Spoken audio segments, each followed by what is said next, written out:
1 Coríntios capítulo 15, verso 58 diz: portanto, meus amados irmãos, sede firmes e constantes, sempre abundantes na obra do Senhor, sabendo que o vosso trabalho não é vão no Senhor. Então continue firme, porque o que você faz não é vão. A meditação na palavra do Senhor que você faz não é vão. A sua adoração não é vã. Aquilo que você jejua, ora, não é vão. Deus vai dar retribuição da sua obra para a glória de Deus, em nome de Jesus. Prepare o seu coração. Deus tem uma palavra para você. Com Rodrigo Farias, no canal Discípulos Anônimos. Efésios capítulo 4, verso 14, que diz: para que não sejamos mais meninos inconstantes, levados em roda por todo o vento de doutrina, pelo engano dos homens que com astúcia enganam fraudulosamente. Aqueles que podem, tomem vosso assento, adorando a Deus.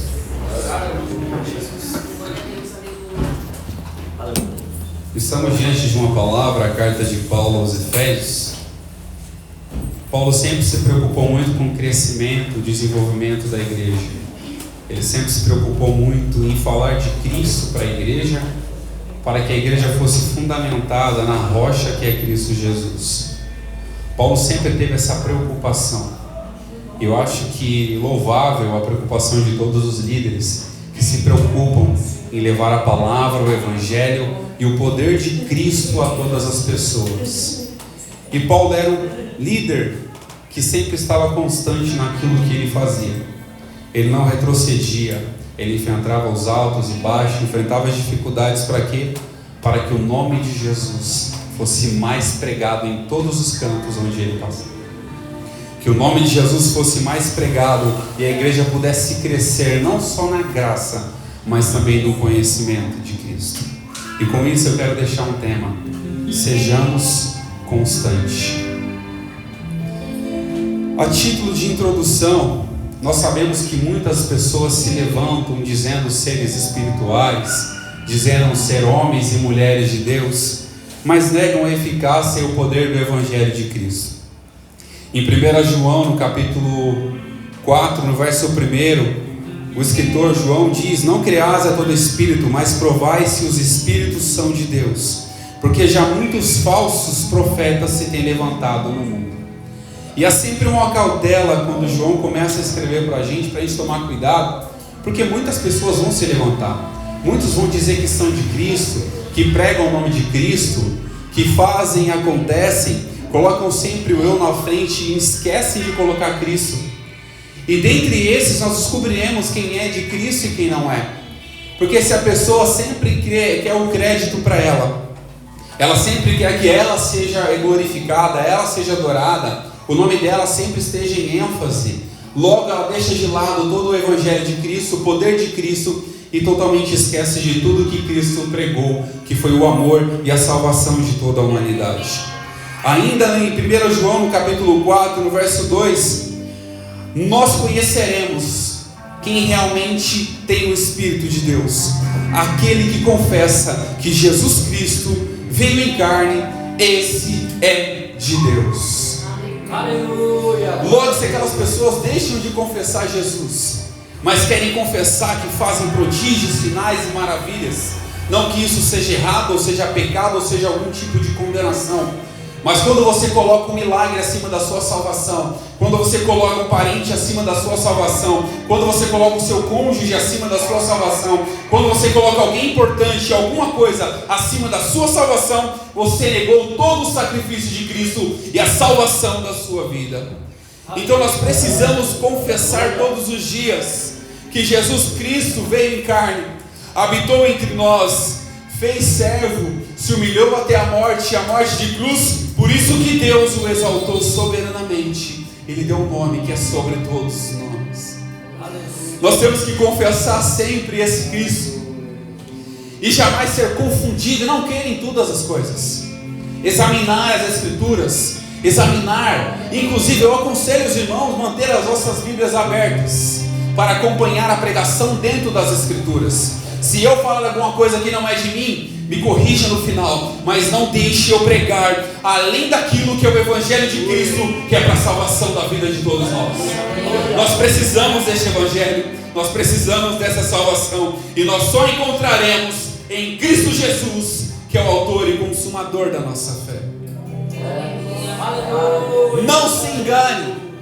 Jesus Cristo, em uma certa oportunidade, em Marcos, no capítulo 13, verso 21, ele diz: então se alguém vos disser, eis que está Cristo daquele lado, eis que está Cristo do outro lado, não acreditais. Por quê? Porque se levantarão falsos cristos, falsos profetas, com falsos sinais e falsos prodígios, para enganarem, se possível, até os escolhidos. Então nós temos que ter a cautela muito grande. E qual é? De acreditar que Cristo é poderoso, que Cristo é maravilhoso, que Cristo é o único Salvador. E se alguém apresentar um outro evangelho a não ser o evangelho de Cristo, seja esse maldito, como Paulo fala. Porque o evangelho de Cristo é o poder para a salvação de todo aquele que nele crê, tanto para o judeu, tanto também para o gentil. O evangelho de Cristo é o poder de Deus manifestado em carne, habitou entre nós, morreu e ressuscitou ao terceiro dia, e hoje nós estamos aqui para viver esse evangelho e pegar esse evangelho de Jesus. Então não se engane, muitos desses homens podem fazer sinais, prodígios e maravilhas.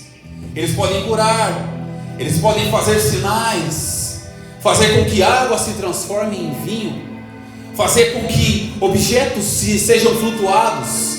Eles podem fazer isso, mas nós sabemos que esse não é o objetivo da igreja. Não é só ver sinais, prodígios e maravilhas, mas é ver o poder de Deus sendo manifestado na nossa vida, de dentro para fora. O Evangelho de Deus primeiramente tem que trabalhar na nossa mente, segundo em nosso coração, e depois no nosso exterior, porque é de dentro para fora que nós exalamos o poder e a glória de Deus e o Espírito que habita em nós. O Espírito não habita apenas no corpo material, ele habita dentro dos nossos corações. Ele conhece cada detalhe das nossas vidas, e foi esse Espírito que foi prometido por Jesus e habita em nosso coração para a glória de Deus. E nós temos o Espírito de Deus dentro do nosso coração, e ninguém pode tirar ele, a não ser que nós o expulsemos de dentro de nós. Ele habita em nós, faz morada em nós, intercede por nós com gemidos inexprimíveis. Ainda que em momentos difíceis da nossa vida não saia uma palavra da nossa boca, o Espírito intercede por nós. E quando falamos alguma coisa errada no momento de euforia, de nervoso, de revolta, talvez por Deus provar a nossa fé, nós questionamos, murmuramos, o Espírito mesmo assim intercede por nós e leva até Deus aquilo que realmente nós precisamos falar. Não é a revolta do nosso coração, mas é o arrependimento das nossas vidas, para que o nome de Jesus, o poder de Deus, a glória do Pai Eterno seja manifestada dentro de nós. Para quê? Para a gente não ser enganado por qualquer coisa, mas ser conduzido às nossas vidas pelo Espírito Santo de Deus. Nós sabemos que o nosso espírito, como homens, às vezes conduz a nossa vida para lado que não é vantajoso. O nosso coração nos engana a todo momento, mas o Espírito de Deus não. A nossa forma de pensar conduz a nossa vida por um meio que a gente não quer, mas o Espírito de Deus não, porque ele comunica com o Espírito, comunica com Deus. O Espírito Santo de Deus comunica com Deus. Para quê? Para conduzir a nossa vida da melhor forma.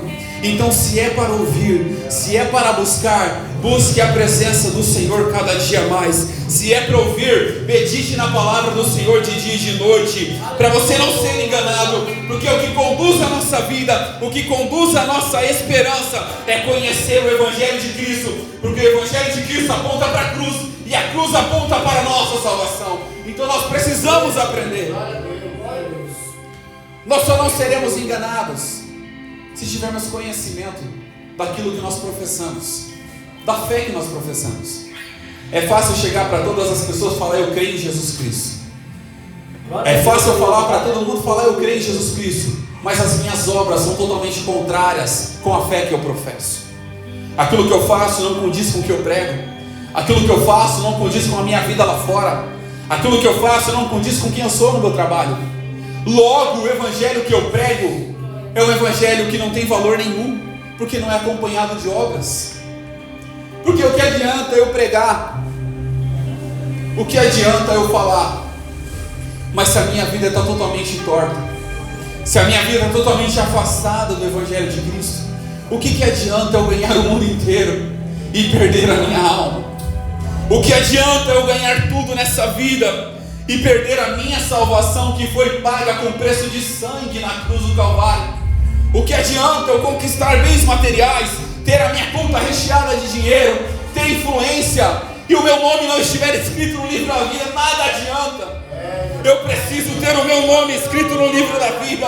Eu preciso ter o meu nome ser chamado por Jesus. Eu preciso que o meu nome esteja na palma de suas mãos, para quando ele olhar, ele ver que o meu nome está lá. E quando eu encontrar com ele, ele fala: vinde benditos do meu Pai, possuir por herança o reino que está preparado desde a fundação do mundo. Nós precisamos nos aprofundar mais, porque muitas pessoas vão querer nos enganar.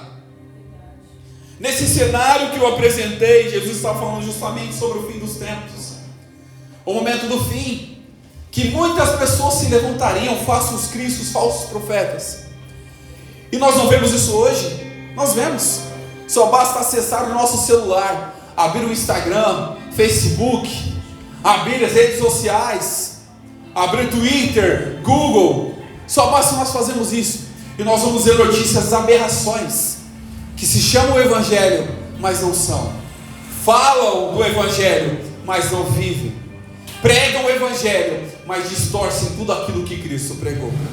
Paulo se preocupava muito com isso. Ele não queria conduzir a igreja para o inferno. Ele queria que a igreja se aproximasse mais de Jesus. Para quê? Porque Jesus é o centro do Evangelho, de qualquer pregação. Jesus é o centro da nossa vida. Jesus é o centro da pregação. No entanto, quando foi crucificado, onde ele estava? No meio. Jesus sempre será o centro das nossas vidas, para conduzir as nossas vidas da melhor forma. Aleluia. Glória a Deus. Aleluia. E ainda em Mateus, nos Evangelhos, Mateus capítulo 7, verso 15, nos aconselha a ter cautela. O que é cautela? Cuidado. Não ouvir de tudo, e ainda que ouça de tudo, retente aquilo que é bom, porque nem tudo que é pregado está com base nas Escrituras. Nós precisamos conhecer as Escrituras. Para quê? Para que quando apresentar e alguém pedir a razão da nossa fé, nós sabemos o que nós iremos responder. E eu digo nesta noite, a razão da minha fé é Cristo Jesus, que morreu na cruz, ressuscitou ao terceiro dia, me deu a oportunidade, pelas suas pisaduras eu fui sarado, o castigo que nos traz a paz estava sobre ele, e é ele que me deu a oportunidade, e pela sua misericórdia eu estou aqui nessa noite, e pela sua misericórdia a igreja de Cristo está aqui nessa noite, adorando a ele em espírito e em verdade. Em Mateus capítulo 7, verso 15, diz para a gente ter cautela. Acautelai-vos, porém, dos falsos profetas, que vêm até vós vestidos como ovelhas, mas interiormente são lobos devoradores. Como a gente conhece uma árvore? Pelo fruto. Pelo fruto se conhece uma árvore. E Jesus, quando começa a falar, se não me falha a memória, João no capítulo 10, muitos falsos pastores, e Jesus falou: aquele que vem antes de mim são ladrões e salteadores, mas eu sou o bom pastor. E o bom pastor, ele não só pastoreia, mas ele dá vida pelas suas ovelhas. Glória a Deus. Foi o que Jesus fez. Ele não só pastoreou, não só fez discípulos, mas ele deu a vida pelas ovelhas dele. Ele deu a vida por nós que estamos aqui nesta noite. E por isso nós estamos com o privilégio de poder adorá-lo na beleza da tua santidade. Paulo começa o capítulo 4 de Efésios Como eu falei no começo, Paulo sempre se preocupou com o crescimento da igreja. Uma igreja precisa crescer, mas não crescer de qualquer forma. Uma igreja precisa crescer, mas crescer com estrutura. Uma boa edificação, a primeira coisa que ele se preocupa é com a estrutura, com a fundação. E nesta noite eu deixo uma pergunta: qual é o nosso fundamento? Em quem nós estamos se fundando? É em Cristo Jesus? Ou é em profetas? Ou em curas? Ou em milagres? Ou em prodígios? Aonde está a nossa fundação? Se a nossa fundação estiver em Cristo, a nossa casa estará sobre a rocha. Se a nossa fundação estiver sobre Cristo, pode vir o vento, pode vir a tempestade, pode balançar para um lado, pode balançar para o outro, mas nós continuaremos de pé, porque a nossa casa estará firme em Cristo Jesus, que é o autor e consumador da nossa fé. No capítulo 4, no verso 3 de Efésios, Paulo se preocupava com a unidade da igreja. O que é a unidade? Se nós somos pessoas diferentes, cada um tem a sua personalidade, ele está falando especificamente da unidade do Espírito, ou a unidade da igreja, unidade em Cristo Jesus. Porque se só um Salvador, há também só uma noiva, há também só uma igreja, há também só um corpo, há também uma só fé, há também um só batismo. E não há como confundir isso. E Paulo se preocupava: um reino dividido, ele não subsiste. O reino precisa estar unido. Unido em quem? Em Cristo Jesus. O reino, para ser fortalecido, ele não pode ter divisões, ele não pode ter desordens, ele não pode ter bagunça, ele não pode ter desorganização. Por quê? O Espírito de Deus, ele é organizado. O Espírito de Deus, ele não compactua com bagunças, mas ele compactua com aquilo que aproxima você de Cristo. Aproxima a noiva do noivo, aproxima o dia de um noivo, da noiva encontrar com o noivo nas bodas do Cordeiro, aproxima o dia da noiva encontrar com Cristo nos ares, porque nós um dia alcançaremos isso para a glória do Senhor Jesus. Ainda que nesse mundo haja dificuldades, e nós teremos dificuldades, porque Jesus mesmo falou que no mundo nós teríamos aflições. E quais são as aflições da vida? É o dia a dia, é os problemas, é as preocupações, é as dores de barriga, a ansiedade, é as preocupações de como será o dia de amanhã, o que eu comerei amanhã, o que eu beberei amanhã, o que eu me vestirei. Mas nós deixamos de lado o mais importante, que é a nossa fé em Cristo Jesus, porque o dia de amanhã pertence a Ele. Ele já sabe o que vai acontecer conosco amanhã. Então entrega o seu caminho ao Senhor, entrega a sua vida ao Senhor, entrega a sua fé ao Senhor, entrega o seu coração ao Senhor, porque o amanhã Ele já tem preparado para você. E ainda que você não encontre o dia de amanhã, mas que você encontre Jesus nos ares para a salvação da sua vida. Nós temos um alicerce, como eu falei, e tudo que nós temos é pela graça, e tudo que nós alcançaremos é pela misericórdia. Paulo escreve que pela graça nós seremos salvos, por meio da fé. E isso não vem de nós, é um dom de Deus, não vem das nossas obras para que ninguém se glorie. Eu não posso falar que eu vou ser salvo pelo meu mérito, porque eu não tenho mérito nenhum, porque o que me bastava era simplesmente a morte. Mas Jesus, pela sua infinita bondade e misericórdia, morreu numa cruz e me trouxe vida. Ele diz: eu sou o caminho, eu sou a verdade e eu sou a vida. Se nós estamos aqui hoje, é porque Ele nos deu vida mais uma vez. Se nós estamos aqui hoje, é porque Ele nos sustentou mais uma vez, quando levantamos da nossa cama. Ele nos sustentou mais uma vez para poder estar de pé. E se nós estamos de pé, é porque Ele tem nos sustentado todos os dias. Ele tem guardado a nossa vida, Ele tem guardado a nossa família, e vai continuar guardando para a glória de Deus. E tudo isso é pela graça, um favor que a gente nunca merecia, mas Ele nos concedeu isso. Tudo isso é pela bondade e misericórdia, algo que nós não tínhamos capacidade nenhuma de conseguir.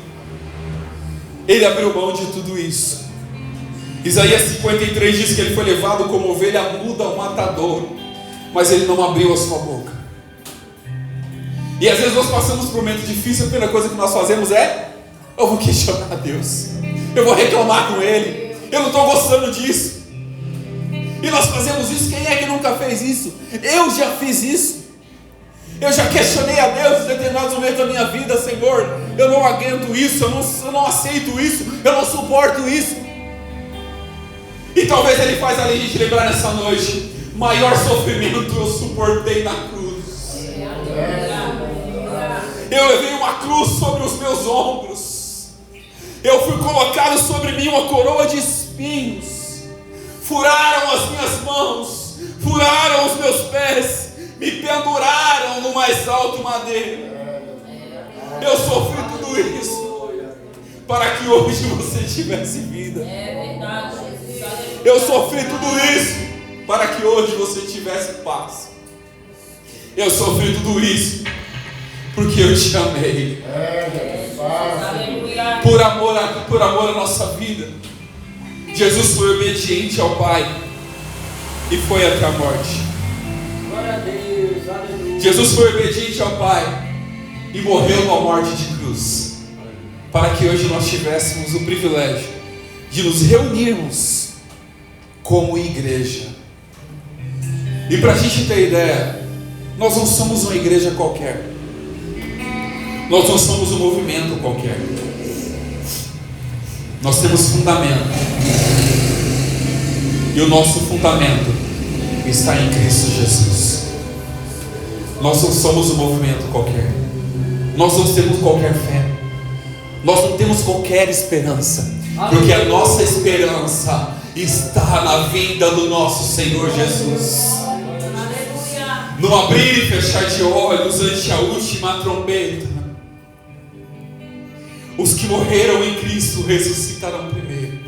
Depois nós que estivermos vivos seremos arrebatados juntamente com eles nas nuvens, para encontrar o nosso Senhor nos ares. Glória a Deus, aleluia. Nós podemos animar cada um dos nossos irmãos com essas palavras. As lutas dessa vida não definem a glória que está por vir. O choro pode durar uma noite, mas a alegria virá eternamente lá no céu. O choro pode durar uma noite, mas a alegria ela virá pela manhã. O que há de vir virá e não tardará, mas o justo viverá pela fé. Nós precisamos ter estrutura, e é o que Paulo se preocupava. A nossa estrutura tem que estar aonde? Em Cristo Jesus. Efésios capítulo 4, verso 13: até que todos cheguemos à unidade da fé e ao conhecimento do Filho de Deus, o homem perfeito, à medida da estatura completa de Cristo. Nós precisamos andar pelas ruas e as pessoas olhar para nós: lá vai um homem de Deus. Nós precisamos andar pelas ruas, as pessoas olhar para nós e falar: lá vai uma mulher cheia do Espírito Santo. Nós precisamos andar no nosso trabalho e alguém chegar: eu preciso de oração, porque eu vejo Deus na sua vida. Nós precisamos voltar a reconhecer e ser reconhecido pelo nome que nós carregamos e não pelos problemas que nós geramos.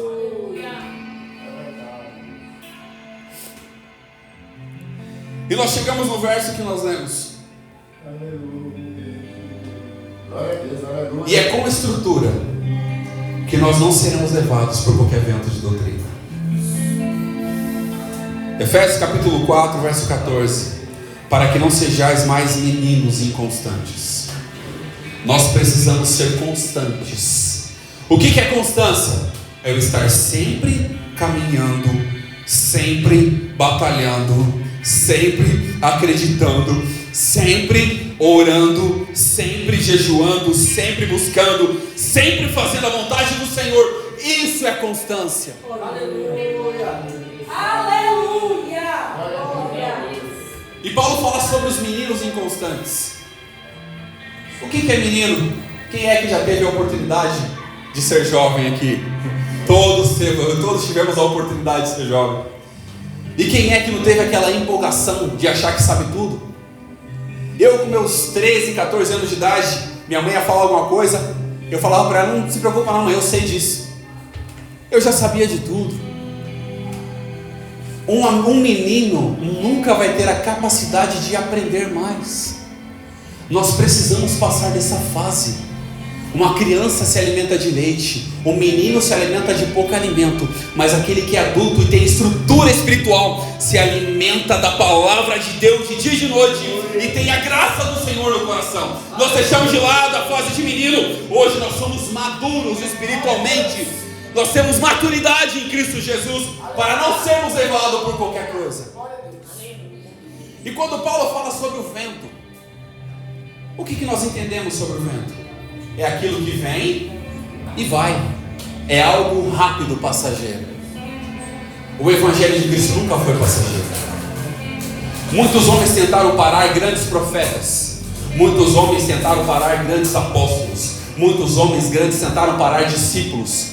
E até aquele que tentou parar o Evangelho se converteu para o Evangelho. Porque não há como parar. Porque nós temos fundamento. E o nosso fundamento é Cristo Jesus. Ninguém destrói a igreja de Cristo. Ninguém para a igreja de Cristo. Ninguém interrompe a obra de Deus, que é o fundamento da igreja de Cristo. Não é qualquer vento que vai destruir. E eu volto a falar sobre o vento. Quando nós estivermos com a nossa casa alicerçada, uma igreja alicerçada, obrigado, irmão. Uma igreja alicerçada em Cristo Jesus, o vento pode bater de um lado para o outro. Nós continuaremos de pé em Cristo Jesus. E a outra coisa que Paulo fala é sobre doutrina. Nós sabemos o que é doutrina. É ensinamentos de coisas primordiais, de rudimentos, coisas importantes para a nossa vida espiritual. Mas só que muitas pessoas se apresentam coisas chamadas de doutrinas ou falsas doutrinas que não tem fundamento em Cristo Jesus. Se não tem fundamento em Cristo Jesus, não é a doutrina de Cristo, então não interessa para nós. O que interessa para nós é a doutrina de Cristo Jesus. É o poder de Deus manifestado em Cristo Jesus. E isso interessa para nós. E muitos vão se apresentar gerando engano. Muitos vão distorcer textos. Muitos vão confundir a mente de muitos. Muitos vão tentar, inclusive, se manifestar hoje em dia na internet, é o que mais tem. Pessoas que se dizem profetas, se auto-intitulam profetas, se auto-intitulam pastores. Inclusive eu vi na internet que agora estão até vendendo certificado para quem quer ser pastor.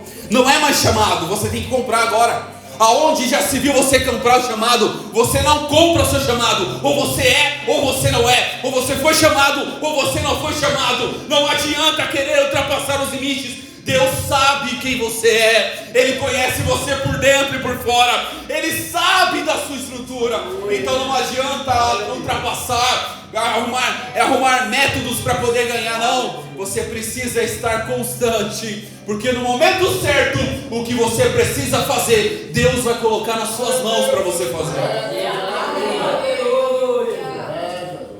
E muitos com astúcia, ou seja, procuram agir rapidamente, procuram fazer com que você seja convencido rápido, porque o interesse dele é justamente destruir a sua vida, destruir a vida da igreja. O inimigo veio senão para matar, roubar e destruir. O ladrão veio para isso.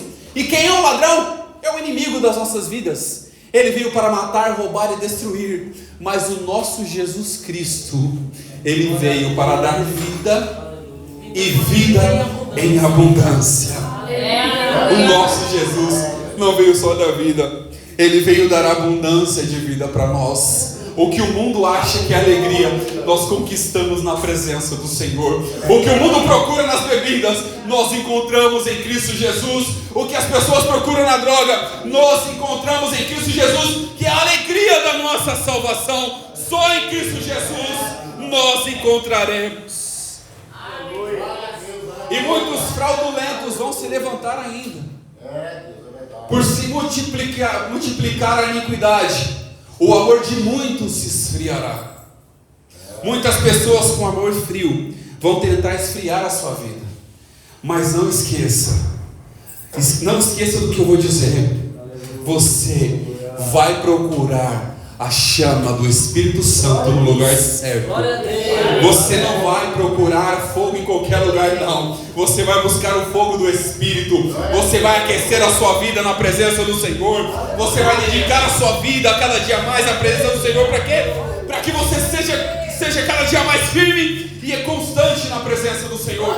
Nós que somos a igreja de Cristo, não vamos deixar que os fraudulentos nos conduzam a nossa vida. Porque Cristo não foi uma fraude. Ainda que muitos tentam dizer que Cristo foi uma fraude, mas hoje o nome dele é declamado, proclamado, adorado em toda a humanidade, porque ele ainda permanece e o nome dele está sobre todo o nome.